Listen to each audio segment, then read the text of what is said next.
Hello my dear students, आज हम लोग बात करेंगे जब कोई चार्ज पार्टिकल मूव करता है मैग्नेटिक फील्ड के अंदर तो उस पर कितना मैग्नेटिक फोर्स लगता है और किन किन चीजों का हमें ध्यान रखना चाहिए फोर्स के कैलकुलेशन में। और दो बहुत ही इंपॉर्टेंट पॉइंट्स भी डिस्कस करेंगे कि जब कोई चार्ज पार्टिकल मैग्नेटिक फील्ड में मूव करता है तो उसका वर्क डन जीरो क्यों होता है, उसके काइनेटिक एनर्जी पे क्या इफेक्ट पड़ता है, या अगर आपको पता है कि कोई भी इफेक्ट नहीं पड़ता है तो इसके बारे में भी डिस्कस करेंगे क्यों ऐसा होता है। एंड फाइनली सब कुछ पढ़ने के बाद कुछ अच्छे अच्छे क्वेश्चंस की प्रैक्टिस करेंगे। और मैंने आपको एक क्वेश्चन होमवर्क में दिया हुआ है, जेईई मेंस 2020 का प्रॉब्लम है, आपने उसको आंसर करना है last question of the lecture. तो चलो स्टार्ट करते हैं, हेडिंग लगाते हैं force on moving charge in magnetic field।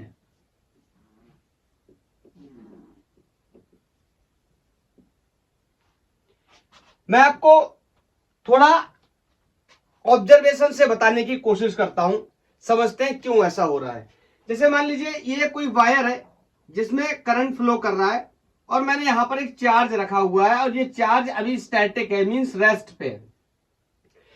हम लोग ये तो बात कर ही चुके हैं कि एक करंट कैरिंग कंडक्टर बिहेव करता है मैग्नेट की तरह, और आपको पता है अगर ये मैग्नेट की तरह बिहेव करता है तो ये अपना मैग्नेटिक फील्ड बना रहा होगा और उसका मैग्नेटिक फील्ड में ये चार्ज पार्टिकल रखा हुआ है, बट ये स्टेशनरी है तो इस टाइम इस पर कोई भी फोर्स नहीं लग रहा है, नो फोर्स। और फिर मैंने एक दूसरा एक्सपेरिमेंट लिया या दूसरा ऑब्जर्वेशन लिया और मैंने यहां पर इस सिमिलर चार्ज को क्या किया, मूव कराया विथ वेलोसिटी v। देन मैंने यहां पर देखा इसने मैग्नेटिक फील्ड बनाया और ये उस मैग्नेटिक फील्ड में क्या कर रहा है, मोशन कर रहा है, और ये वायर इसको अट्रैक्ट करने लगा। मतलब यहां पर फोर्स एक्ट कर रहा है। बोलो, अभी आपको मैं ये नहीं बता रहा कि यहां पर फोर्स क्यों एक्ट कर रहा है, किस लिए कर रहा है या कितना कर रहा है, मैं आपको सिर्फ ये बता रहा हूं, डिफरेंस समझने की कोशिश करेंगे। यहां पर चार्ज क्या है, स्टेशनरी है, रुका हुआ चार्ज है। इस कंडक्टर में मैग्नेटिक फील्ड बनने वाली है इस कंडक्टर की वजह से, क्यों, क्योंकि इसमें करंट है। आप चाहो तो डायरेक्शन भी निकाल सकते हो कि इस तरीके से, याद आया, put your thumb in the direction of current, curling of the finger, तो यहां पर कोई इनवर्ट मैग्नेटिक फील्ड बन रही है इस तरीके से। Same case for this also. Difference क्या है, यहां चार्ज रुका है, यहां चार्ज चल रहा है। When charge is stationary there is no magnetic force on that charge particle, but if charge is moving then it experiencing a force, this time attracting force। क्यों ऐसा होता है थोड़ा सा और समझने की कोशिश करते हैं। चलो इलेक्ट्रिक फील्ड के साथ थोड़ा सा रिलेट करने की कोशिश करते। इलेक्ट्रोस्टैटिक्स में हम डिस्कस कर चुके हैं, ये इस तरह मैंने इलेक्ट्रिक फील्ड लगाया, ओके, और मैंने दो कंडीशन बनाई। यहां पर मैंने एक चार्ज को रखा और यहां पर मैंने इस चार्ज को चलाया। हम लोग सारी पढ़ाई कर चुके हैं इलेक्ट्रोस्टैटिक्स की और हम बहुत ही बेहतर तरीके से आज की डेट में ये बात जानते हैं कि चार्ज चाहे रुका है या चार्ज चल रहा है, इन केस ऑफ इलेक्ट्रोस्टैटिक्स हमेशा एक फोर्स काम करता रहता है जिसे हम इलेक्ट्रोस्टैटिक फोर्स या कूलम्बिक फोर्स के नाम से भी जानते हैं, जिसकी value F equal to QE अगर वेक्टर में लिखें तो कुछ इस तरह होती है। समझ पाए मेरी बात। चार्ज क्या है, रेस्ट पे, चार्ज क्या है, मोशन में। फिर दोनों ही कंडीशन में ये फोर्स काम कर रहा है, इलेक्ट्रोस्टैटिक्स में हम पढ़ चुके हैं इस बात को। और अगर यहां पर मैं एक मैग्नेटिक फील्ड को बनाऊं, यहां पर मैंने कोई मैग्नेटिक फील्ड बना दिया, let's say invert magnetic field बना दिया, और यहां पर मैंने एक चार्ज को रखा और ये चार्ज रेस्ट पे है। इस चार्ज, अगर ये चार्ज रेस्ट पे है तो यही सिमिलर कंडीशन तो है ना, यहां पर भी चार्ज रेस्ट में था, यहां पर भी मैग्नेटिक फील्ड में रखा था। वो अलग बात है, यहां पर मैग्नेटिक फील्ड इस वायर की वजह से बनी थी, और ये अगर कोई फाइनाइट या इनफाइनाइट वायर है तो इसके एक्सेस पे कितना मैग्नेटिक फील्ड होता है ये कैलकुलेट करना भी हमें आता है, डायरेक्ट एक्सप्रेशन भी हम जानते हैं और बायो-सावर्ट का लॉ भी हम जानते हैं। लेकिन यहां पर भी ये रुका हुआ तो दोनों में कोई फोर्स नहीं लग रहा। मैं अब यहां पर दूसरा ऑब्जर्वेशन करता हूं कि फिर से मैंने इस चार्ज को क्या किया, चलाया, और जैसे मैंने इस चार्ज को लगाया, चलाया, इस चार्ज के ऊपर एक फोर्स लगना शुरू हो जाएगा, इस पे फोर्स लगेगा, ये घूमेगा इस फील्ड के अंदर। आज का टॉपिक घूमने का नहीं है, नेक्स्ट लेक्चर में हम बात करेंगे कि ये सर्कुलर ट्रेजेक्ट्री बनाएगा, तो उसके वेरियस पैरामीटर्स को नेक्स्ट लेक्चर में कवर करेंगे। लेकिन मैं यहाँ पे आपको बहुत ही इंपॉर्टेंट बात बताने वाला हूं। अच्छा, आपको क्या लगता है कि इस पर फोर्स क्यों लग रहा है, उस पर फोर्स क्यों नहीं लग रहा? मैं आपको एक बहुत ही पॉइंट की बात बताता हूं, आप मेरे को बताना है इस बात को सुन के आपको कैसा लगता है।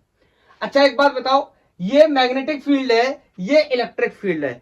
आपको मैंने बताया है कि जब दो फील्ड होंगे, मैग्नेटिक फील्ड या इलेक्ट्रिक फील्ड, तभी वो एक दूसरे पे फोर्स लगाएंगे due to the magnetic field lines. Magnetic field line के अट्रैक्शन या रिपल्सन की वजह से फोर्स लगेगा। और यहां पर मैंने देखा कि इस कंडीशन में ये जो मौजूदा फील्ड है जो मैंने लगाया हुआ है, ये स्टैटिक और मूविंग चार्ज दोनों पर ही फोर्स लगा रहा है। इट मींस ये वाला चार्ज, स्टैटिक चार्ज और ये मूविंग चार्ज, दोनों ही चार्ज प्रोड्यूस कर रहे हैं इलेक्ट्रिक फील्ड को। क्यों? अगर इलेक्ट्रिक फील्ड को ये प्रोड्यूस नहीं करेगा, कोई भी एक चार्ज, लेट्स से अगर इसने इलेक्ट्रिक फील्ड को प्रोड्यूस नहीं किया, तो ये जो लगा हुआ इलेक्ट्रिक फील्ड है, ये इस वाले चार्ज पर फोर्स नहीं लगाएगा, सिर्फ किस पर लगाएगा? इस पर लगाएगा। अब यहां पर समझते हैं, इसका मतलब मैं एक बात कह सकता हूं कि जो स्टैटिक चार्ज है, ये पैदा नहीं करता किसको? मैग्नेटिक फील्ड को। और जो मूविंग चार्ज है, ये पैदा कर रहा है किसको? मूविंग चार्ज किसको पैदा कर रहा है? मैग्नेटिक फील्ड को। चैप्टर का नाम यही था, मूविंग चार्जेस एंड मैग्नेटिज्म, यहीं से शुरुआत हुई थी कॉन्सेप्ट की। लेकिन आज हम लोग डिस्कस कर रहे हैं, तो मैं एक बात कह सकता हूं, ये स्टेशनरी चार्ज है और इस पर फोर्स नहीं लग रहा, तो ना लगने के पीछे रीजन इज वेरी क्लियर कि ये प्रोड्यूस नहीं कर रहा है मैग्नेटिक फील्ड को, इस वजह से इस पे नहीं लग रहा है क्या? Magnetic force. और ये मूविंग चार्ज है, ये प्रोड्यूस कर रहा है मैग्नेटिक फील्ड को, that's why it is experiencing a magnetic force inside a external magnetic field. I think मैं अपनी बात को बता पाया। तो मैं यहां पर आपको एक स्टेटमेंट के माध्यम से क्लियर करना चाहता हूं। मैं आपसे कहूंगा, अगर सुनना मेरी बात को, जवाब देना कि मैं बोल रहा हूं ये आपको समझ आ रहा है कि नहीं आ रहा है। मैं आपसे बोलूं कि moving charge creates both electric field and magnetic field. यहां पे समझ लो आप, यहां ये मूव कर रहा है, फिर भी इस पे फोर्स लग रहा है, मतलब ये क्या कर रहा है? इलेक्ट्रिक फील्ड को भी क्रिएट कर रहा है। ये मूविंग चार्ज है, यहां पर ये मैग्नेटिक फील्ड को प्रोड्यूस कर रहा है। इसका मतलब ये मैग्नेटिक फील्ड में क्या कर रहा है? फोर्स एक्सपीरियंस कर रहा है। इसका मतलब ये मैग्नेटिक फील्ड को प्रोड्यूस कर रहा है। Is that clear? लेकिन ये स्टैटिक चार्ज है, यहां पर भी स्टैटिक है, यहां पर भी स्टैटिक है, ये कोई भी फोर्स एक्सपीरियंस नहीं कर रहा है, बट ये कर रहा है। तो आई वांट टू से इट मींस मूविंग चार्जेस या moving charge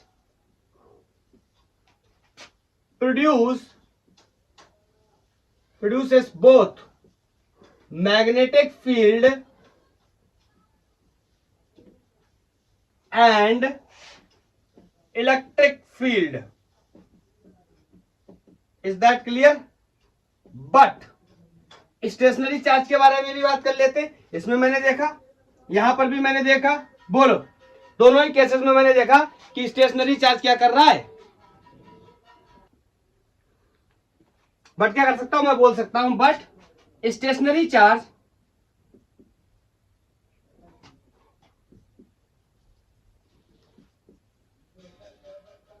produce only electric field. Is that clear? बोलो, क्लियर? ये ऑब्जर्वेशन हो गया। अब हम लोगों ने एक बात क्लियर कर ली कि मूविंग चार्ज प्रोड्यूस करेगा electric field as well as magnetic field, but stationary charge या रेस्ट चार्ज सिर्फ प्रोड्यूस करेगा किसको? इलेक्ट्रिक फील्ड को। Is that clear? तो आज ये कॉन्सेप्ट भी हमारा क्लियर हो गया कि हम बार बार क्यों बोलते थे कि जब किसी कंडक्टर के अंदर करंट होगी तो वो एक मैग्नेट की तरह बिहेव करेगा। This is the simple logic. आपको पता है किसी कंडक्टर के अंदर करंट होने का मतलब क्या है? थोड़ा सा कंडक्टर के बारे में बताता हूं।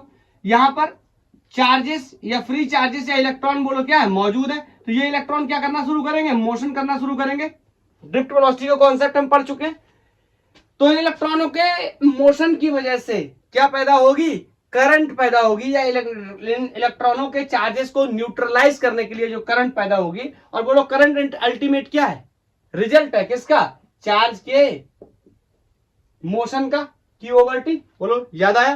तो इसी वजह से किसी भी कंडक्टर में जब क्या होती है, करंट होती है, तो वो बिहेव करता है किसकी तरह, एक मैग्नेट की तरह। तो आज से मेरे को एक बात और भी पता चल गई कि एक चार्ज अगर मूव कर रहा है तो वो भी किसकी तरह बिहेव कर सकता है, एक मैग्नेट की तरह बिहेव कर सकता है। ये बात को आप बहुत ही सीरियसली समझिए। अगर मैग्नेट की तरह बिहेव नहीं करेगा मूविंग चार्ज, तो वो कभी भी एक्सटर्नल मैग्नेटिक फील्ड में जो लगाया गया है उसमें फोर्स का एक्सपीरियंस नहीं कर सकता, क्योंकि एक फील्ड कभी सिंगल हैंडेडली फोर्स नहीं लगा सकता किसी दूसरे ऑब्जेक्ट पे। दोनों के पास फील्ड होनी चाहिए। फील्ड चाहे ग्रेविटेशन हो, चाहे इलेक्ट्रोस्टैटिक हो, या मैग्नेटिक हो। जब दो पार्टिकल फील्ड को इमिट करेंगे, प्रोड्यूस करेंगे, तभी फोर्स की संभावना पैदा हो सकती है। In case of gravitation, gravitational field creates by the two और more than two different masses. और इलेक्ट्रोस्टैटिक के बारे में भी चार्ज क्या करेंगे, फील्ड को पैदा करेंगे, तभी वो फोर्स एक्सपीरियंस करेंगे या एक्सटर्नल फील्ड में रखे जाए। Same thing for the magnetism, single field कभी भी फोर्स नहीं लगा सकता। तो चलो अब ये समझने की कोशिश करते हैं कि कितना फोर्स लगता है इस चार्ज पार्टिकल पे जो मैग्नेटिक फील्ड में मोशन कर रहा है या मैग्नेटिक फील्ड में चलने की कोशिश कर रहा है। ये बी वेलोसिटी से चल रहा है। मेरी बात को बहुत ध्यान से सुनना। अब इसका कोई उस तरीके का डेरिवेशन नहीं है कि मैं आपको बताऊं ये साइन थीटा वो कॉस थीटा ऐसा करके फिर अपन इंटीग्रेट करेंगे, ऐसा करेंगे, इस तरीके से नहीं है। सिंपली ये जो इसका जो रिजल्ट है वो ऑब्जर्वेशन से है, निकाला गया है एक्सपेरिमेंट करने के बाद कि किन किन चीजों पे मैग्नेटिक फोर्स डिपेंड करता है। हाँ, क्यों करता है, किस लिए करता है, इसकी वजह बहुत ही साफ कर देंगे, लेकिन इसके बारे में बताने चले हम। It is observe from experiment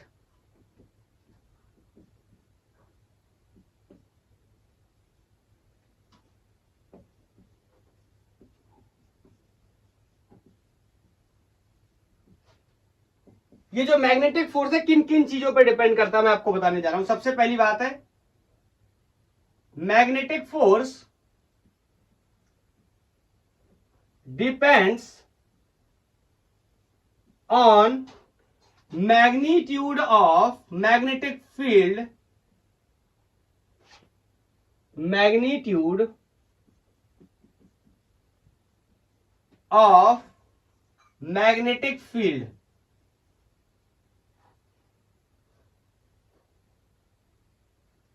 depends ऐसे न लिख के ऐसे लिखूं, is directly proportional, is directly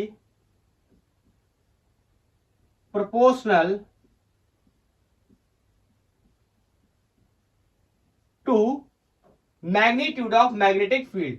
It means I can say magnetic force is directly proportional to the magnetic field. दूसरा, ये जो चार्ज पार्टिकल है जितना, अच्छा आप ऐसा समझो, जितना ज्यादा मैग्नेटिक फील्ड होगा उतना ज्यादा फोर्स एक्सपीरियंस करेगा ये चार्ज। दूसरी बात, इस चार्ज की वैल्यू जितनी ज्यादा होगी उतना ही ज्यादा एक्सपीरियंस करेगा क्या, ये magnetic force. It means I can से magnetic force is directly proportional to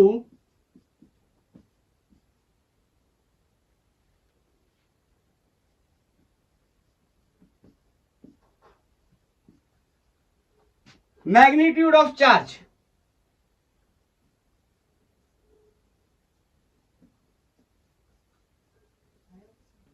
Clear? It means I can say F is directly proportional to the Q, magnitude of charge. दूसरी बात, तीसरी और बहुत ही खास बात मैं आपको बताने जा रहा हूं। ज्यादातर जो गलती होगी क्वेश्चन में वो इसी तीसरे पॉइंट की वजह से होगी। मैं आपको बताने चला, मैग्नेटिक फोर्स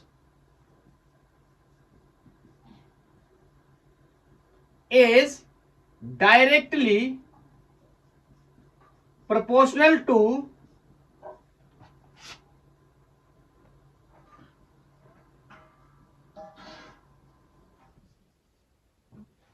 वेलोसिटी, ये जो वेलोसिटी है, लेकिन खास बात क्या है, इस वेलोसिटी के नहीं, इस वेलोसिटी के कंपोनेंट भी होंगे। वेलोसिटी के कंपोनेंट जो होंगे उनमें जो परपेंडिकुलर कंपोनेंट होगा मैग्नेटिक फील्ड के साथ, ये उस पर डायरेक्टली प्रोपोर्शनल होगा। Magnetic force is directly proportional to perpendicular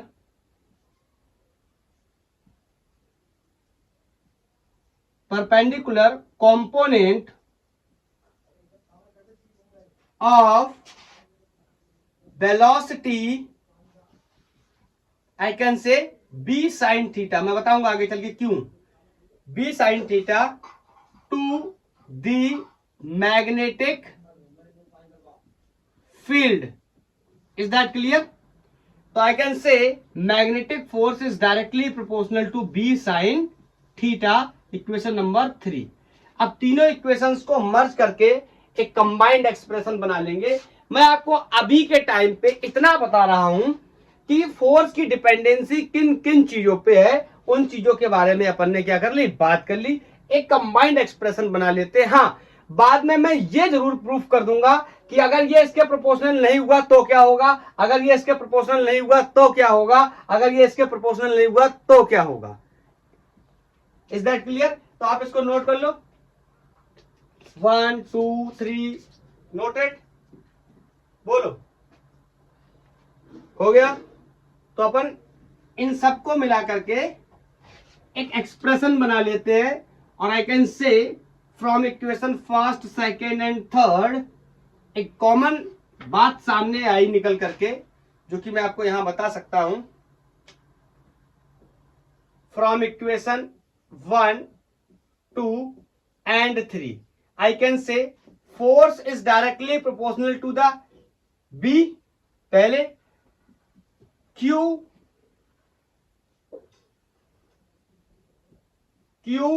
B and B sin theta. Is that clear? ये हमने जो भी बातें अभी देखी थी या एक्सपेरिमेंटली जो भी ऑब्जर्व किया था, उनको इक्वेशंस के फॉर्म में एक एक करके बताया था। जैसे बायो सावर्ट लॉ में हमने बताया था, हमने क्या डिस्कस किया था, हम लोगों ने वहां डिस्कस किया था कि मैग्नेटिक फील्ड जो करंट एलिमेंट की वजह से पैदा हो रहा है वो करंट एलिमेंट के डायरेक्टली प्रोपोर्शनल, उनके बीच के एंगल और उनके बीच के डिस्टेंस के इनवर्स स्क्वायर, इन सब चीजों की बात करी थी। ऐसी यहां पर करी। हम बार बार फिजिक्स में हटाते हैं प्रोपोर्शनलिटी, यहां पर आता है कांस्टेंट, और ऐसा देखा गया कि इस के की वैल्यू यूनिटी होती, मतलब 1 होती है। क्लियर? Experimental data. तो यहां से मैग्नेटिक फोर्स का एक एक्सप्रेशन बनके तैयार हो गया, और एक्सप्रेशन है F equal to Q B sine theta. अब आप मेरी बात को ध्यान से सुनना। ये एक्सप्रेशन मैग्नेटिक फोर्स के बारे में बताएगा, उस चार्ज पार्टिकल के जो किसी मैग्नेटिक फील्ड में मोशन कर रहा है, उस पर कितना फोर्स लग रहा होगा, इसके बारे में मुझे ये आइडिया देने वाला है। जैसे कि मैंने आपसे कहा था कि इस वर्टिकल कंपोनेंट की क्या कहानी है, मैं इसके बारे में थोड़ा सा आपको बताता हूं। मेरी बात को बहुत ध्यान से सुनना। जैसे मान लो मैंने ये कुछ इस तरह से मैग्नेटिक फील्ड लगाया, और यहां से कोई एक चार्ज पार्टिकल है जो मोशन कर रहा है, जिसकी वेलोसिटी कोई लेट्स से b है, और ये यहां से एक थीटा एंगल बना रहा है। ठीक है?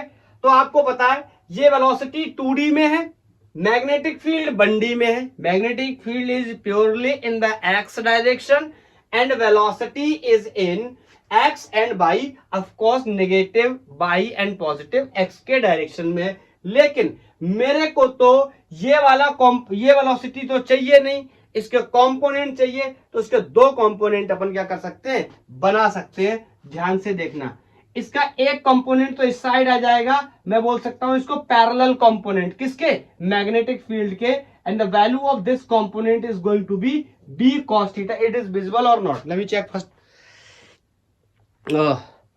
थोड़ा सा कौन सा मैं एक बार दोबारा से बना देता हूं हटा करके, ताकि क्लियर रहे। यहां पर इस तरीके से मैंने एक मैग्नेटिक फील्ड लगाया हुआ है, जो कि प्योरली एक्स के अलाउंग है। एक्स का अलाउंग का मतलब सिर्फ मैं ये बताना चाहता हूं 1 डायमेंशन में, 1D में है, और यहां से मैंने v वेलोसिटी इस चार्ज पार्टिकल को दी है एट एन एंगल थीटा। तो बताओ ये 2d वे वेलोसिटी, इसके कंपोनेंट कर लेंगे। तो मैंने बताया कि एक कंपोनेंट यहां से एंटीक्लॉकवाइज एंगल बनाया, तो एक कंपोनेंट तो यहां आ जाएगा वेलोसिटी का parallel component, that will be b cos theta. या you can also say component of the velocity in the x direction, और ये भी x में ये भी x में, दैट्स व्हाई मैंने क्या बोल दिया, इसको पैरेलल कंपोनेंट बोल दिया। और बताओ इसका दूसरा कंपोनेंट बनेगा जो कि इससे क्या होना चाहिए, perpendicular. So this is the perpendicular component, this is going to be ये b cos थीटा, तो इसका perpendicular component is going to be b sin theta. आप ध्यान से सुनना, मैं आपको एक बात बताना चाहता हूं, ये वेलोसिटी की वजह से कोई भी मैग्नेटिक फोर्स प्रोड्यूस नहीं होगा, इसके इस कंपोनेंट की वजह से होगा, लेकिन इसके वजह से नहीं होगा। वेलोसिटी के इस कंपोनेंट की वजह से कोई भी मैग्नेटिक फोर्स प्रोड्यूस नहीं होगा। इस वेलोसिटी की वजह से मैग्नेटिक फोर्स प्रोड्यूस होगा, लेकिन इसके दो कंपोनेंट बने, तो इसकी वजह से नहीं होगा और इसकी वजह से होगा। मैं आपको यहां पर सिंपली एक बात बताना चाहता हूं, this is the direction of magnetic force. अभी आप मेरे से यह क्वेश्चन मत पूछना कि सर आपको कैसे पता ये फोर्स ऊपर लगेगा, मैं बताऊंगा। मैं जितना आपको बता रहा हूं आप उतना सुनते चले जाओ, लेक्चर के लास्ट में आपका कोई भी डाउट नहीं होगा, I promise to you. Okay, इसके बारे में भी डिस्कस करेंगे। हाँ, अब ये समझते कि ये वाला कंपोनेंट वेलोसिटी का मैग्नेटिक फोर्स को प्रोड्यूस क्यों नहीं कर सकता। ध्यान से देखना, बोलो। मैं यहां पर इस थीटा के बारे में आपको थोड़ा सा बताना चाहता हूं।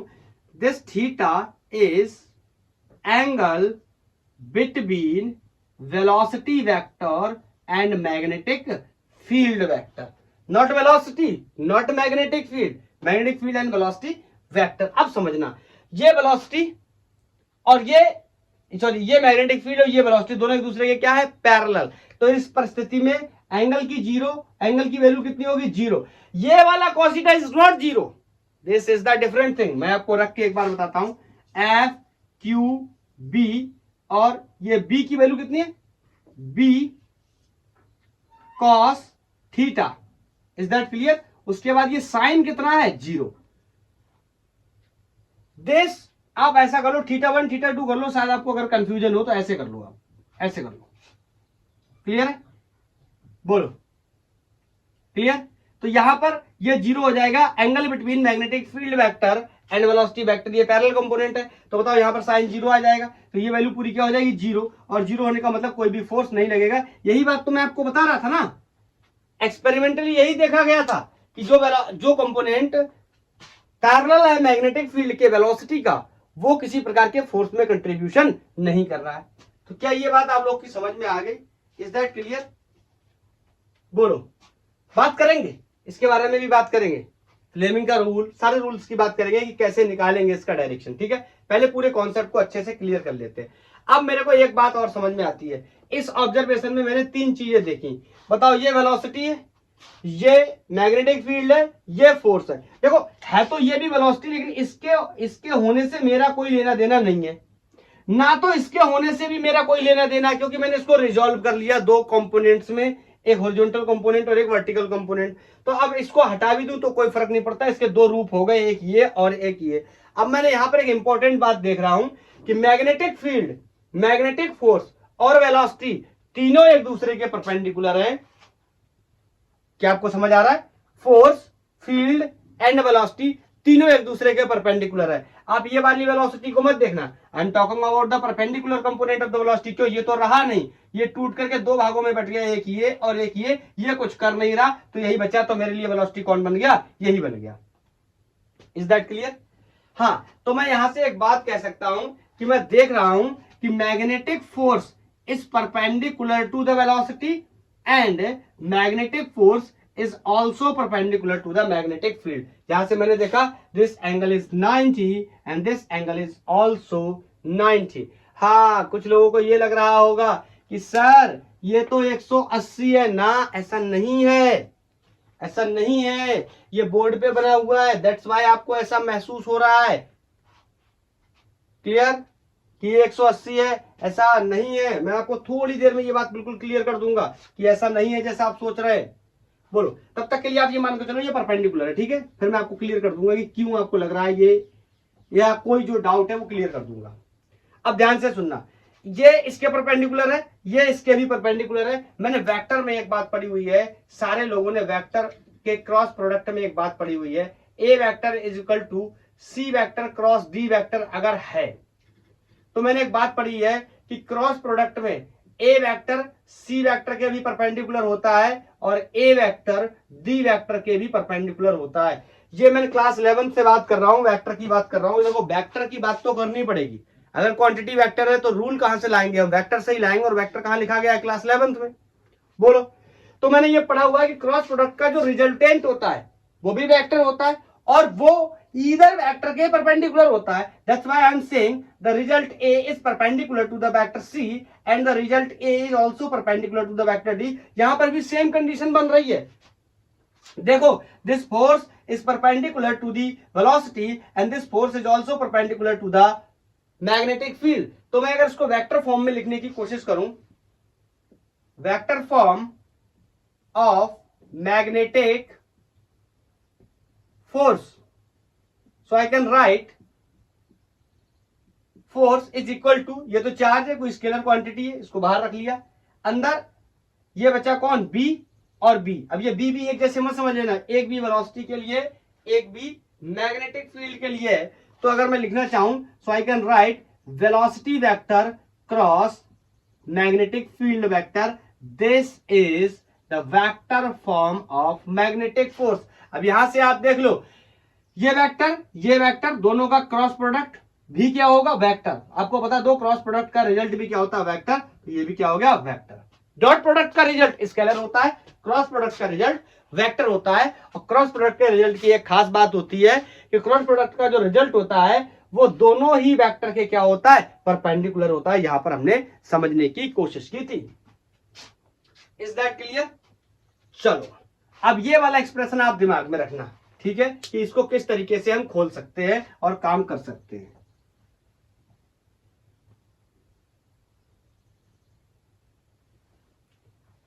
आप समझने की कोशिश करते हैं कि किन किन कंडीशंस में फोर्स नहीं लगेगा और किन कंडीशंस में फोर्स लगने वाला है, जो कि मैंने सबसे पहले शुरुआत करी थी। उसी पॉइंट से मैं अब दोबारा स्टार्ट करता हूं और समझने की कोशिश करता हूं। लेट्स से कुछ स्पेशल केस की बात कर लेता हूं।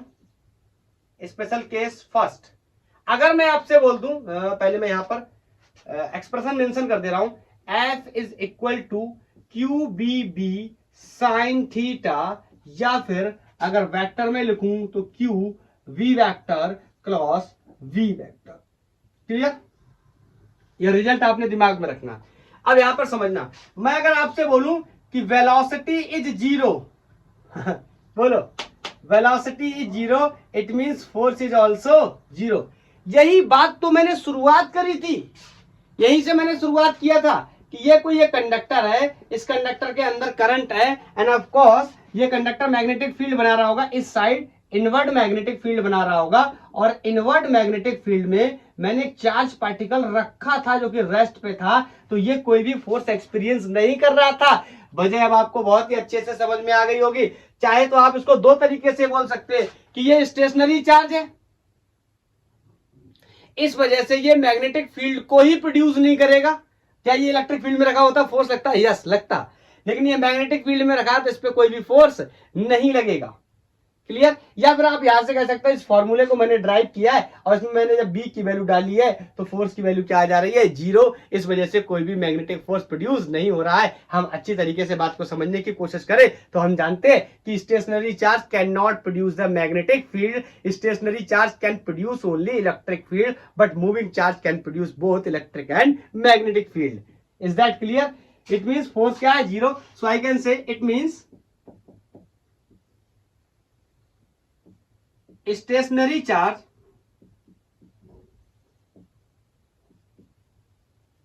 will not experience any magnetic force in magnetic field. Is that clear? कोई भी फोर्स एक्सपीरियंस नहीं करेगा। बोलो कोई डाउट? ये स्टेशनरी की स्पेलिंग मुझे लगता है गलत हो रही है।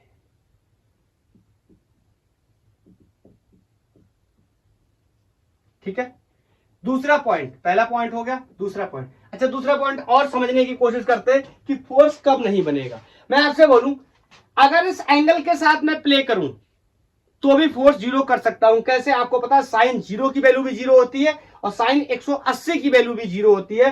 तो मैं अगर आपसे कहूं कि एंगल क्या है, जीरो है, और ये मैं पहले से बहुत क्लियर कर चुका हूं, आपको लिख करके बता चुका हूं कि this theta is the angle between velocity vector and magnetic field vector. तो मैं आपसे बोलूं थीटा जीरो या थीटा इज 180, इट मीन्स कोई भी फोर्स नहीं होगा। मैं यहां मेंशन कर दे रहा हूं क्योंकि साइन जीरो और साइन 180 दोनों ही क्या होते हैं, जीरो होते हैं। क्लियर? क्लियर? इट मीन्स, मैं एक बात और भी कह सकता हूं, इट मीन्स, ध्यान से सुनना, अगर चार्ज स्टेशनरी है तो फोर्स नहीं लगेगा, लेकिन अगर चार्ज मूविंग है क्या तो भी फोर्स नहीं लगेगा? यस, बिल्कुल। कैसे? आपको इस बात को ऐसे समझाता हूं मैं। मान लो ये मैंने बनाया इस तरीके से magnetic field. Is that clear? ये मैं मैग्नेटिक फील्ड बना रहा हूं, ये मैंने मैग्नेटिक फील्ड बनाया, इसमें मैंने एक चार्ज पार्टिकल को इस तरीके से वेलोसिटी दी। ध्यान से आप देख रहे होंगे कि मैग्नेटिक फील्ड भी राइट साइड है या पॉजिटिव एक्स डायरेक्शन में, and the velocity of this charge particle is also right side और positive in positive x direction. Is that clear? It means both are parallel to each other, या फिर इसको मैं ऐसा कर दूं, anti parallel to each other कर दूं, तो एंगल क्या हो जाएगा, 180 डिग्री। इस परिस्थिति में फील्ड भी है, वेलोसिटी भी है, चार्ज भी है, लेकिन फिर भी फोर्स नहीं है। क्यों? क्योंकि फोर्स पैदा ही नहीं कर सकता वो कंपोनेंट जो वेलोसिटी के, फोर्स को पैदा ही नहीं कर सकता वो कंपोनेंट ऑफ द वेलोसिटी जो मैग्नेटिक फील्ड के क्या है, पैरेलल है। इस बात को ज्यादा समझने के लिए मैं फ्लेमिंग के बारे में बताऊंगा, तब आपको समझ आएगा। और ज्यादा समझने के लिए तो यहां पे मैं कह सकता हूं, it means when velocity of charge particle is parallel and anti parallel to magnetic field will not experience any force. any force का मतलब यहां मैग्नेटिक फोर्स से है और किसी फोर्स से नहीं है। Is that clear? समझ गए सर? अब मुझे ये तो समझ में आ गया कब कब फोर्स नहीं लगेगा। क्या और कोई कंडीशन हो सकती है फोर्स ना लगने की? अब ये मत कह देना कि सर चार्ज जीरो कर दो तो अभी तो फोर्स नहीं लगेगा। अरे भैया, चार्ज की कहानी से ही तो स्टार्ट किया है ना, चार्ज फेंकोगे ही नहीं तो फोर्स किस पे लग जाएगा। हाँ, तुम चाहो तो ये भी मेंशन कर सकते हो, अगर चार्ज जीरो तो फोर्स जीरो। अच्छा नहीं लगेगा, लेकिन कि चार्ज की पढ़ाई करने आए, चार्ज को फेंक ही नहीं रहे और पूछ रहे कि फोर्स लगेगा कि नहीं लगेगा। स्टूपिडनेस हो गई ना। बोलो, चलो कोई बात नहीं, कर लो थोड़ी बहुत। हाँ, इन दो परिस्थितियों को छोड़ के, इन दो सिचुएशंस को छोड़ के ऑलमोस्ट सारी सिचुएशन में फोर्स लगने वाला है, चाहे angle 10 degree, 20 degree, 25 degree, 35 degree, 30 degree, कुछ भी हो। लेकिन अब मेरे को एक सवाल पूछना है कि सर जीरो तो समझ में आ गया, लेकिन ये बताओ कि मुझे पता है इन दोनों को छोड़ करके हर कंडीशन में फोर्स लगेगा, लेकिन अब मुझे मैक्सिमम फोर्स चाहिए, बशर्ते इन सब चीजों को अगर मैं कांस्टेंट कर लूं तो मैं आपसे बोल दूं, अगर B, Q and magnetic field क्या है, कांस्टेंट्स हैं, तो मैं आपसे बोलूं कि अगर मैं साइन को क्या कर दूं, मैक्सिमम कर दूं, तो फोर्स भी क्या हो जाएगा, मैक्सिमम हो जाएगा। और साइन की जो मैक्सिमम वैल्यू होती है that is 1 at the angle 90 degree. Bracket में लिख दे रहा हूं, sine 90 is equal to 1। Is that clear? शायद नीचे विजिबल ना हो तो मैं इस पॉइंट को ऊपर मेंशन कर देता हूं। इसका मतलब ये तो वही बात हुई ना कि angle between the magnetic field vector and velocity vector is 90।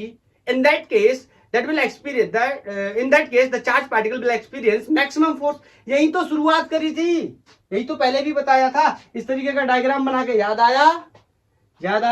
तो I can say if, या ऐसे लिखते हैं, it means लिख रहा है, it means when velocity vector and magnetic field vector are perpendicular to each other,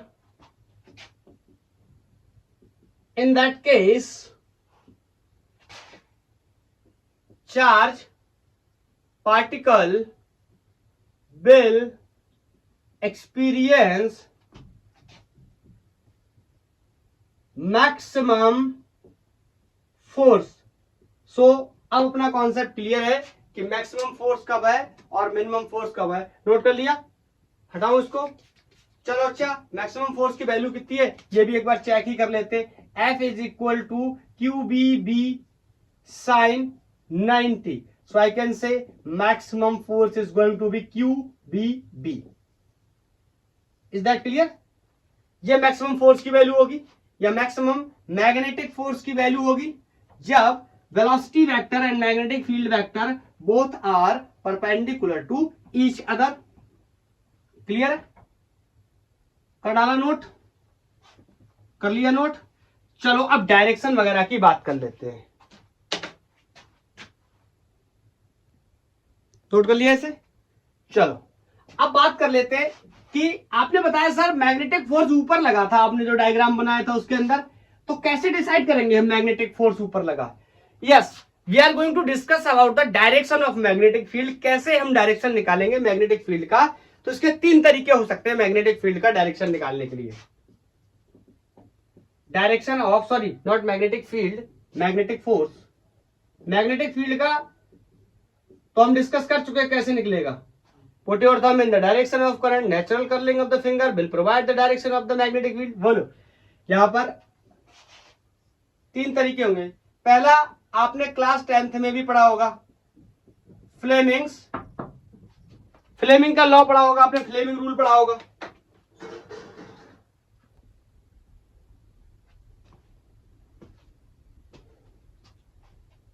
तो फ्लेमिंग्स लेफ्ट हैंड रूल.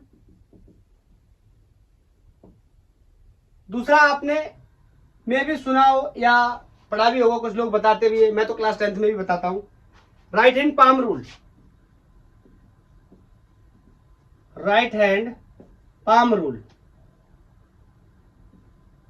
और तीसरा जो तरीका है, अगर वेक्टर में दे रखे है magnetic field and magnetic field and velocity, जैसे रेक्टेंगुलर कंपोनेंट के फॉर्म में आई जे के फॉर्म में दे रखे, तो हम पता करेंगे by the help of cross product rule. इसके बारे में मैं आपको अभी नहीं बताऊंगा क्रॉस प्रोडक्ट रूल के बारे में, इसके बारे में मैं आपको डायरेक्ट क्वेश्चन से बताऊंगा. ठीक है, लेकिन ये तीन तरीकों से हम फाइंड कर सकते हैं. अब देखो, आपको सबको पता है मेरी ड्राइंग के बारे में, तो मैं ड्राइंग बना रहा हूं, कोई भी हंसेगा नहीं. ठीक है, तो मैं ये पहले ये हैंड बना देता हूं.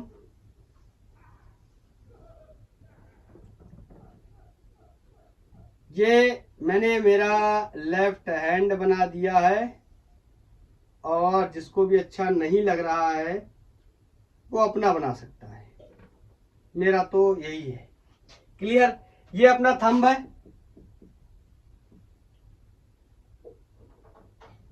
ये अपना थंब है.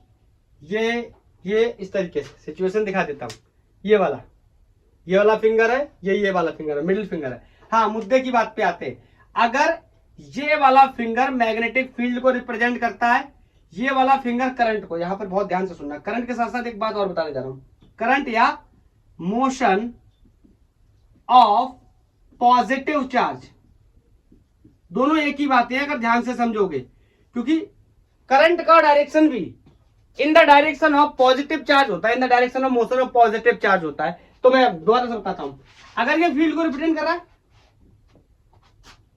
अगर ये फील्ड को रिप्रेजेंट कर रहा है, और अगर ये फोर्स को, सॉरी, अगर ये फील्ड को रिप्रेजेंट कर रहा है, ये करंट को रिप्रेजेंट कर रहा है, तो अंगूठा मैग्नेटिक फोर्स को रिप्रेजेंट करेगा.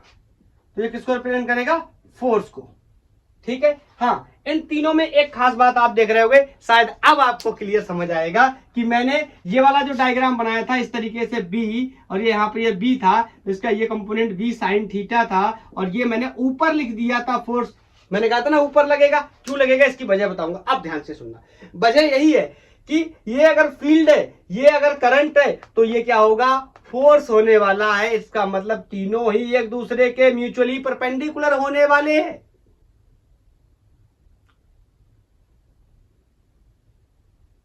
Is that clear? तो मैंने शायद ये बोल दिया था, आई डोंट नो, मुझे याद नहीं है कि मैंने बोला कि नहीं, कि ये एक्स वाई में, आप इसको एक्स वाई में मत मानो, आप इसको जेड में मान लो। ठीक है, फिर उसके अपन क्या कर लेंगे? कंपोनेंट कर लेंगे, तो ये वाई में आ जाएगा। मुद्दे की बात समझ गए? अगर वहां मैंने बाई मिस्टेक एक्स वाई बोल भी दिया था वेलोसिटी, तो आप उसको माइंड मत करना। आप क्या मान लेना कि ये कुछ इस तरह है। अगर मान लो क्या है, ये एक्स है, ये वाई है, तो ये वेलोसिटी कुछ ऐसी है। ठीक है ना? इस तरीके से इसके अपन ने क्या कर लिया? कंपोनेंट बना लिया। एक ये आ गया और एक ये आ गया, और हमारे लिए कौन सा यूजफुल था? ये वाला। क्यों?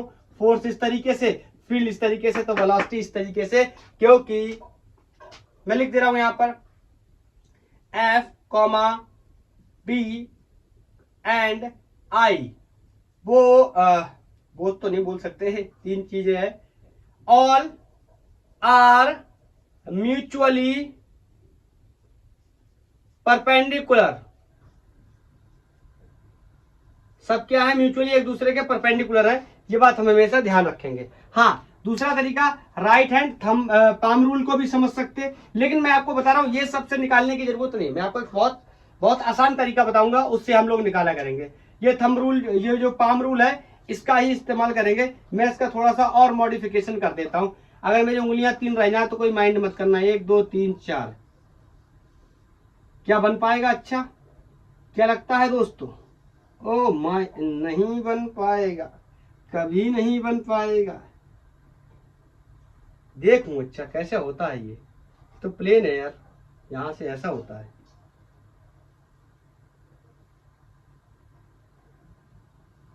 यार काम काम का तो बन गया, काम का तो बन गया काम का तो बन गया। हाँ सुनना, ये जो फिंगर्स है ना, ये किसको रिप्रेजेंट करें? मैग्नेटिक फील्ड को। और ये थंब अंगूठा किसको रिप्रेजेंट करे? करंट को। अब इसको मिक्स मत कर देना, ये अलग रूल है, ये अलग रूल है। दोनों मैग्नेटिक फोर्स को बताते हैं। आप किसको अपनाओगे? आप समझो, देखो मैं आपको बता दे रहा हूं पहले किसको अपनाना चाहिए।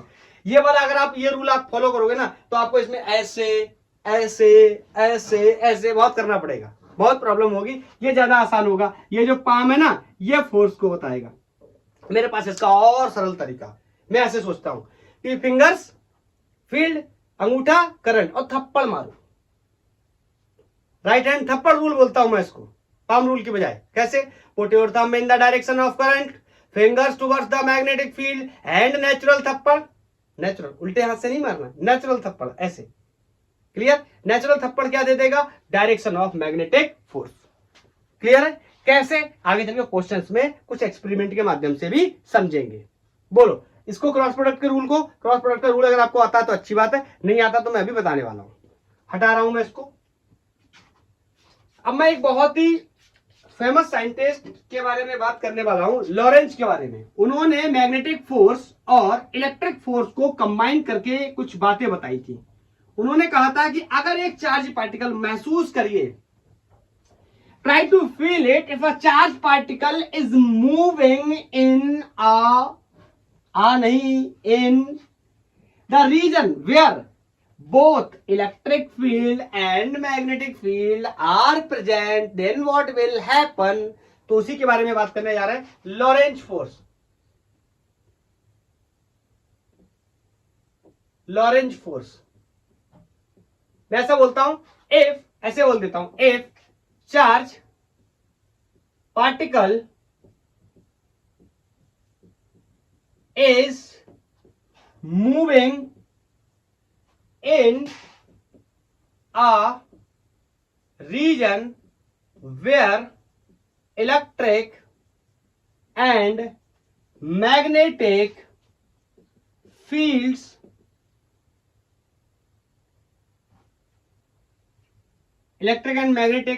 both fields आर प्रेजेंट,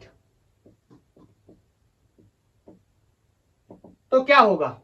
आपको पता है इलेक्ट्रिक फील्ड से इलेक्ट्रिक फोर्स लगेगा, मैग्नेटिक फील्ड से मैग्नेटिक फोर्स लगेगा। क्यों? चार्ज पार्टिकल मूव कर रहा है, दोनों ही फील्ड को इमिट करेगा, electric as well as magnetic. तो मैं लिखने चला, वेक्टर में लिख रहा हूं, इलेक्ट्रिक फोर्स की अगर मैं बात करूं, this is going to be Q times of E। E is the electric field. अगर मैं मैग्नेटिक फोर्स की बात करूं तो अभी अभी मैं देख के आया हूं, वेक्टर फॉर्म में लिख रहा हूं, तो इसको भी वेक्टर में ही लिखूंगा, V वेक्टर क्रॉस B। और लॉरेंज ने कहा था कि इनका टोटल फोर्स कितना होगा, तो अगर मैं F टोटल की या F नेट फोर्स की बात करूं तो this is going to be simply electric field की वजह से फोर्स और मैग्नेटिक फील्ड के वजह से फोर्स, दोनों के फोर्सेस को अपन लिख देंगे। This is going to be F total, so this is Q E vector plus Q B vector cross B vector. यहां से सिंपली चार्ज को मैं कॉमन कर सकता हूं, so I can write F vector is Q, यहां पर देखेंगे E vector plus B vector cross B vector, velocity vector और मैग्नेटिक फील्ड का क्रॉस प्रोडक्ट कर दिया। ये टोटल फोर्स होगा उस चार्ज पार्टिकल पे जो मूव कर रहा है मैग्नेटिक फील्ड और इलेक्ट्रिक फील्ड दोनों में एक साथ। बोलो, बहुत ही क्लियर, इसमें कोई डाउट नहीं होना चाहिए। क्यों? इतना तो इलेक्ट्रोस्टैटिक फोर्स लगना ही लगना है, चाहे चार्ज रेस्ट पे हो चाहे चार्ज चल रहा हो। अगर चार्ज चल रहा है तो मैग्नेटिक फोर्स भी लगने लगेगा। क्यों? क्योंकि मैग्नेटिक फील्ड भी क्या है? प्रेजेंट है। ऊपर हम इस बात के बारे में डिस्कस कर चुके हैं। बोलो, तो इतना टोटल फोर्स लगने वाला है, ये हमें बताया था लॉरेंज ने। क्लियर? तो मैं इसको हटा रहा हूं, नोट कर लो। अब हम आ गए उसी बात पे जिस बात से हमने अपने लेक्चर को, क्या बोलते हैं उसको, मेरे को तो इतना आइडिया भी नहीं, हुक बोलते क्या बोलते, जहां पर मैंने आपको बताया था कि हम डिस्कस करेंगे कि मैग्नेटिक फील्ड के अंदर जब कोई चार्ज पार्टिकल मोशन करता है तो उसका वर्क डन जीरो क्यों होता है और उसकी काइनेटिक एनर्जी चेंज क्यों नहीं होती है, या काइनेटिक एनर्जी पे क्या इफेक्ट पड़ता है। तो चलो डिस्कस करते हैं, समझना मेरी बात को बहुत अच्छे से। मैं बोल रहा हूं work done by magnetic field या magnetic force on charge particle. Magnetic field या मैग्नेटिक फोर्स कितना वर्क करेगा किसी चार्ज पार्टिकल के ऊपर जो कि मैग्नेटिक फील्ड में मूव कर रहा है। चलिए इसकी कहानी को समझते हैं। बोलो, फोर्स की value F equal to Q B B sine theta. आपको पता है कि फोर्स तभी काम करेगा जब velocity vector and magnetic field vector are perpendicular to each other. इसका मतलब मैं एक बात कह सकता हूं, ये तो मैं बहुत ही बार डिस्कस भी कर चुका हूं कि थीटा इज 90, थीटा इज 90 कब फील्ड एंड ओमेगा कहां से आ गया,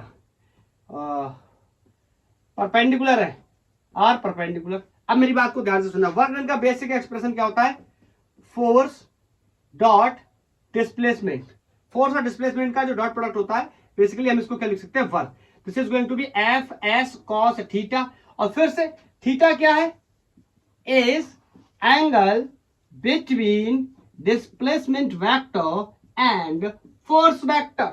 अब आप मेरे को एक बात बता दो, जिस डायरेक्शन में वेलोसिटी होगी उसी डायरेक्शन में डिस्प्लेसमेंट होगा, और फोर्स और डिस्प्लेसमेंट के बीच में कितना एंगल होगा ये हमें डिसाइड करना है। लेकिन हमें यह पता है कि फोर्स और वेलोसिटी के बीच में एंगल कितना है? 90 डिग्री। और जो एंगल वेलोसिटी और फोर्स के बीच में, वेलोसिटी और मैग्नेटिक फील्ड के बीच में होगा, वही एंगल डिस्प्लेसमेंट के बीच में भी हो सकता है। पूछो क्यों?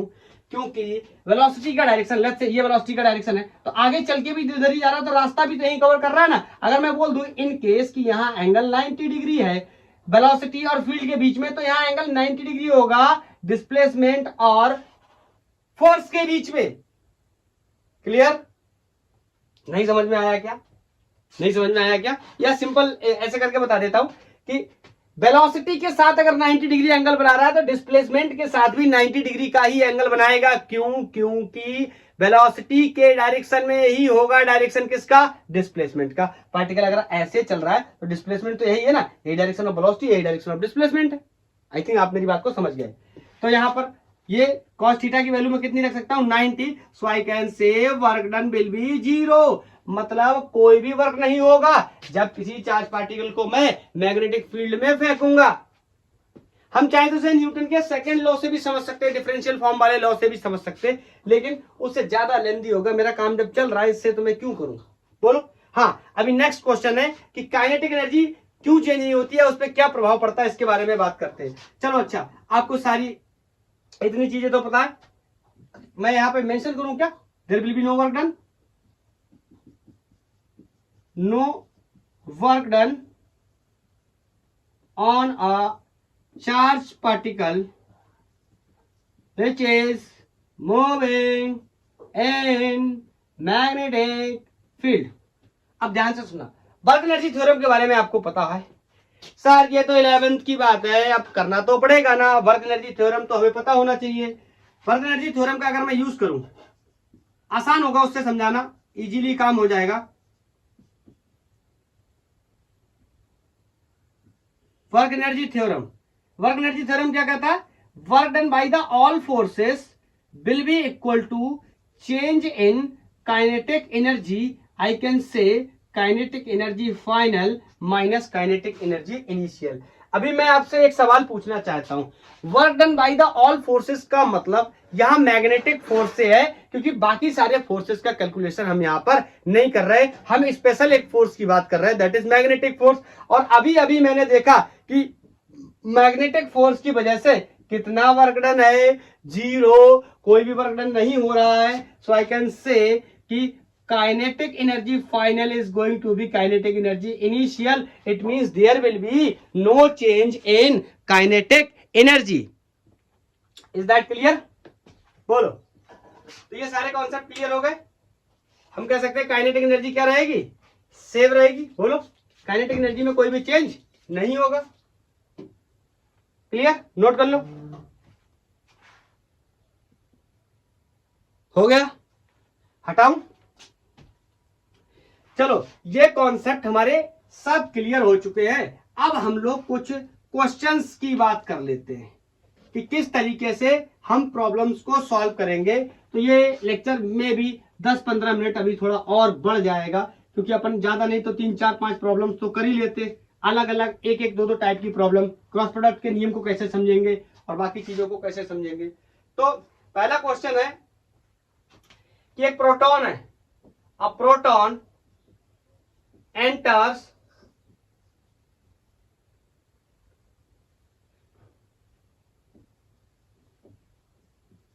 in a magnetic field of flux density पहले भी इस टर्म का यूज कर चुके, 2.5 टेस्ला। इसका मतलब ये क्या दिया हुआ है? मैग्नेटिक फील्ड दिया हुआ है विथ a velocity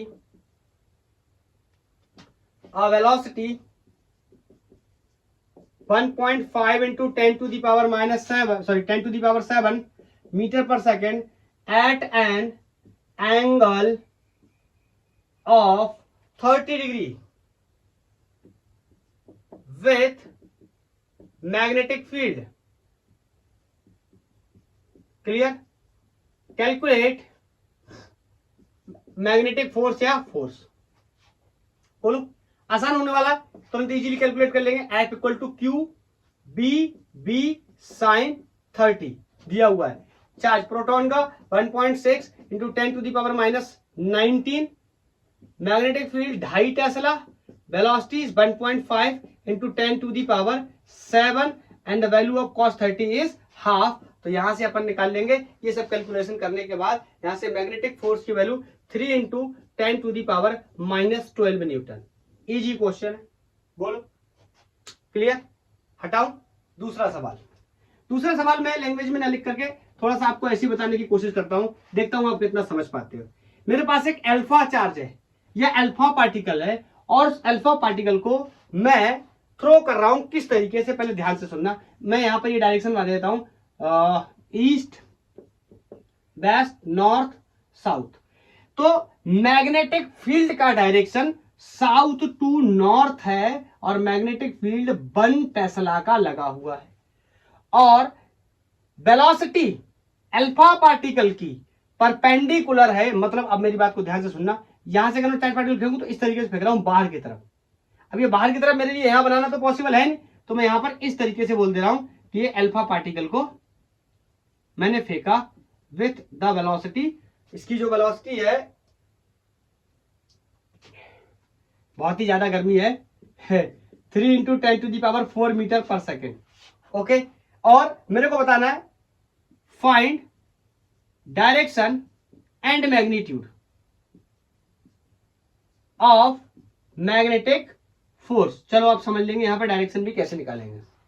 सबसे पहली बात तो अल्फा पार्टिकल है, तो सबको पता होना चाहिए कि charge on alpha particle 2 times of proton के बराबर होता है। अल्फा पार्टिकल का क्या होता है, हीलियम का न्यूक्लियस 2He4। अल्फा पार्टिकल क्या होता है, हीलियम का न्यूक्लियस होता है 2He4। यहां पर दिख रहा है चार्ज कितने, मास कितने, ठीक है। अब यहां पर अपन फोर्स लगाने जाएंगे जब F = QBB sin थीटा। बोलो sin थीटा की वैल्यू कितनी है, 90। साफ साफ दिखाई दे रहा है मैग्नेटिक फील्ड इस तरीके से है और वेलोसिटी इस तरीके से मैंने बना रखा है। ये पैरेलल मत समझ लेना, 0 कर दो। अब मैं यहां कैसे बनाऊंगा, ऐसे बताओ कैसे बनाऊं, क्लियर। यहां से बाकी सारी चीजें रखेंगे, जैसे 1.6 × 10⁻−19 एक चार्ज का, लेकिन चार्ज कितने हैं, 2, तो ×2। Is that clear. और ये मैग्नेटिक फील्ड 1 है, वेलोसिटी 3 × 10⁴ है, sin 90 की वैल्यू 1 है। Is any problem. और इसको सॉल्व करने के बाद फोर्स की वैल्यू 9.6 × 10⁻−12 न्यूटन आ गया। अब समझते हैं डायरेक्शन को। आप फ्लेमिंग रूल से निकालो, पाम रूल से निकालो, या फिर राइट हैंड थप्पड़ रूल से निकालते हैं, मेरे को अच्छा लगता है ऐसा बोलने में। तो बोलो put your thumb in the direction of current या फिर मोशन ऑफ पॉजिटिव चार्ज। तो यहां पर मोशन ऑफ पॉजिटिव चार्ज कहां है, ऐसे बाहर की तरफ, यहां पर मैंने बताया ना बाहर की तरफ, तो ये ऐसे। And fingers towards the magnetic field. Magnetic field कहां से, साउथ से नॉर्थ की तरफ, तो ये देखो फिंगर्स ऐसे। थप्पड़ मारो, नेचुरल थप्पड़। बोलो इट मीन्स आई कैन से left side. Is that clear. This is the direction. आप चाहो तो फ्लेमिंग के लेफ्ट हैंड रूल से भी कर सकते हो इस तरीके से। तो आपको देखना पड़ेगा इसमें करंट का डायरेक्शन, मतलब पॉजिटिव चार्ज का डायरेक्शन ये वाला करंट शो करता था, ये वाला फील्ड शो करता था। तो इस तरीके से आपको मैनेज करना पड़ेगा, बहुत इसको घुमाना सुमाना पड़ता है, इसलिए मेरे को ये ज्यादा करने में मजा नहीं आता। बोलो राइट हैंड थप्पड़ रूल। बोलो simple clear. Put your thumb in the direction of current और in the motion of the positive charge and fingers toward the field. मार दो उसके बाद नेचुरल थप्पड़। जो थप्पड़ का डायरेक्शन होगा that will be the direction of force. Actually this is the right hand palm rule. उसी को मैंने थोड़ा सा अपने शब्दों में बताने के लिए मॉडिफाई किया हुआ है। बोलो अब एक क्वेश्चन और करते हैं, क्योंकि वेक्टर से रिलेटेड करें क्या। चलो अच्छा एक क्वेश्चन मिक्स प्रॉब्लम करके करते हैं। जैसे मान लो मेरे पास एक ये वायर है और ये इनफाइनाइट वायर है, इसमें कुछ करंट है, अभी देता हूं कितनी करंट है, और यहां पर एक पॉइंट है, मान लेता हूं ये पॉइंट 0.2 मीटर की दूरी पे है, और यहां पर एक चार्ज पार्टिकल है जो कि इस तरीके से चल रहा है। चार्ज पार्टिकल प्रोटॉन को कर लेते हैं, मान लेते हैं यहां पर ये कोई क्या है, प्रोटॉन है, इस तरीके से मूव कर रहा है विथ आ वेलोसिटी, और इसकी वेलोसिटी 4 × 10⁻⁻6 मीटर पर सेकंड कर लेते हैं। और इसमें जो करंट है this is going to be 4 ampere. अभी आप इसको सॉल्व करोगे। फाइंड अगेन डायरेक्शन भी पता कर लेते हैं, डायरेक्शन एंड मैग्नीट्यूड दोनों चीजें ऑफ मैग्नेटिक फोर्स। अब ये क्वेश्चन सॉल्व करने के लिए जब भी मैं इसको सॉल्व करने जाऊंगा मैं ऐसे लिखूंगा, force will be QBB sin 90। तो सबसे पहले मैग्नेटिक फील्ड वेक्टर और वेलोसिटी वेक्टर के बीच में एंगल देखते हैं। वेलोसिटी कुछ इस तरीके से नीचे की तरफ, मैग्नेटिक फील्ड ये वायर बनाएगा, तो इस वायर की वजह से मैग्नेटिक फील्ड कैसे निकालेंगे, put your thumb in the direction of current and natural curling of the finger at towards that point जहां हमें पता करना रहता है। तो यहां पर बताओ किस तरीके से, मतलब फील्ड कैसा है, इनवर्ड है। मैं सब कुछ मैग्नेटिज्म में राइट हैंड से ही काम करता हूं। बोलो ये मिल गया करंट का, सॉरी मैग्नेटिक फील्ड का डायरेक्शन, ऐसे कहा अंदर की तरफ, और ये वेलोसिटी को अंदर की तरफ मत समझ लेना, वेलोसिटी नीचे की तरफ है, फील्ड अंदर की तरफ है, ये सिचुएशन है।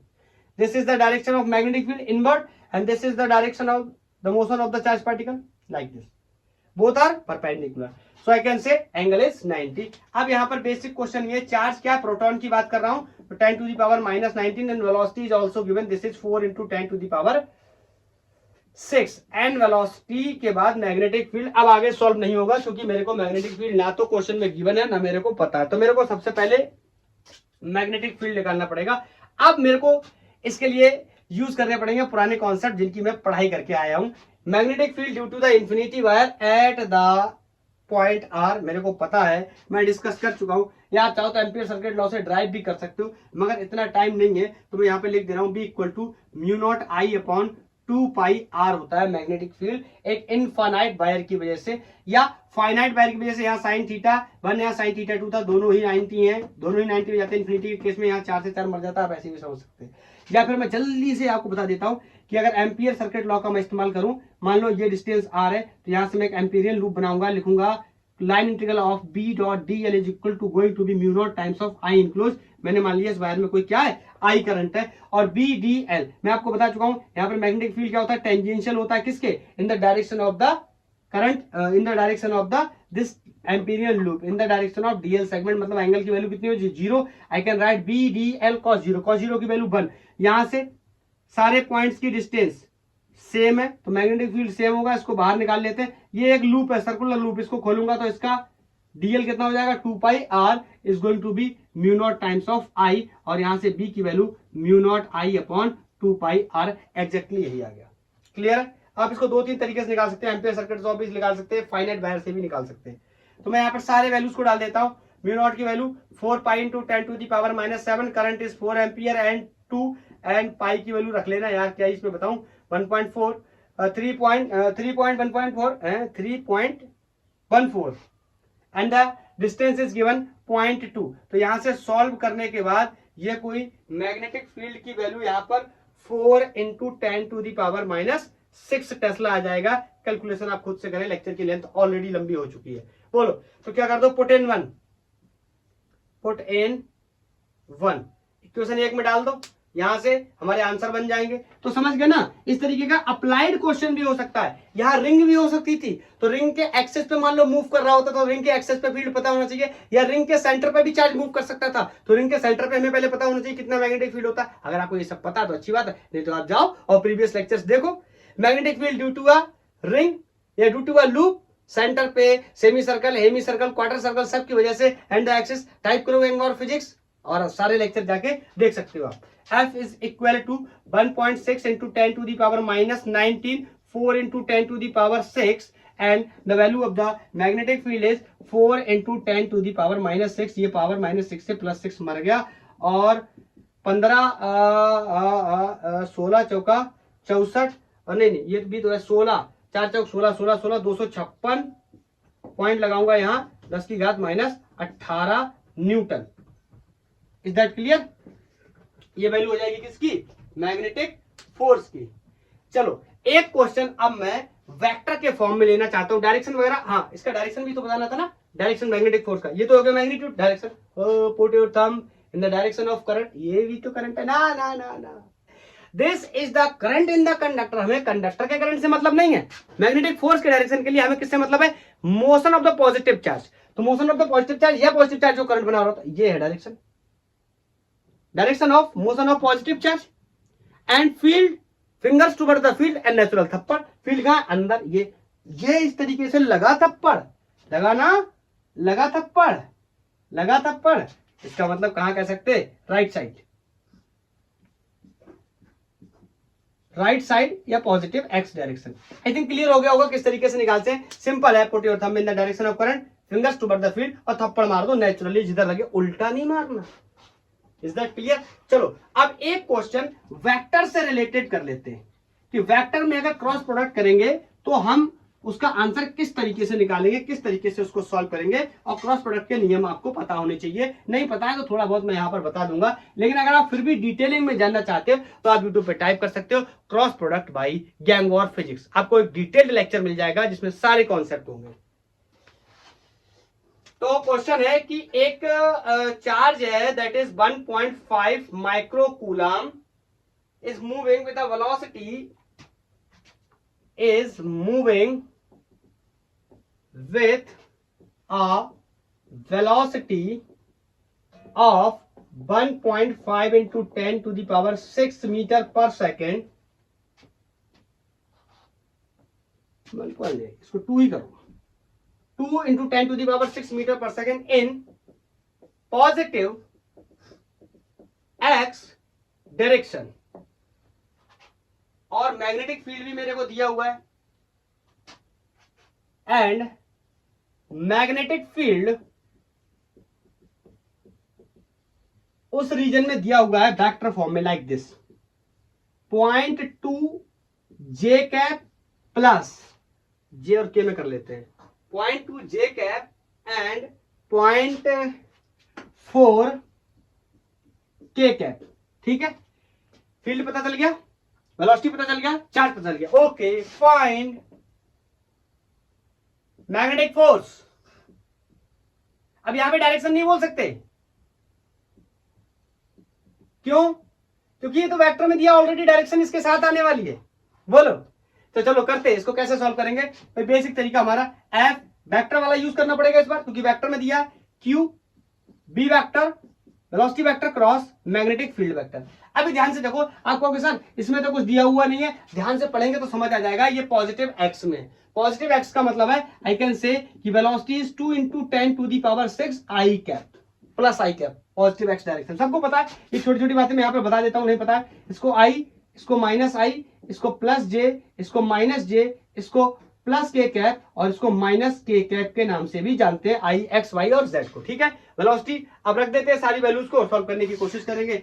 सो F is going to be and the charge is given 1.5 into 10 to the power minus 6 micro में है, एक्सपोज कर दिया. Okay, and the velocity vector is given 2 into 10 to the power 6 I cap cross product with velocity and this is cross product with the magnetic field and this is given 2.2 J cap plus 0.4 K cap.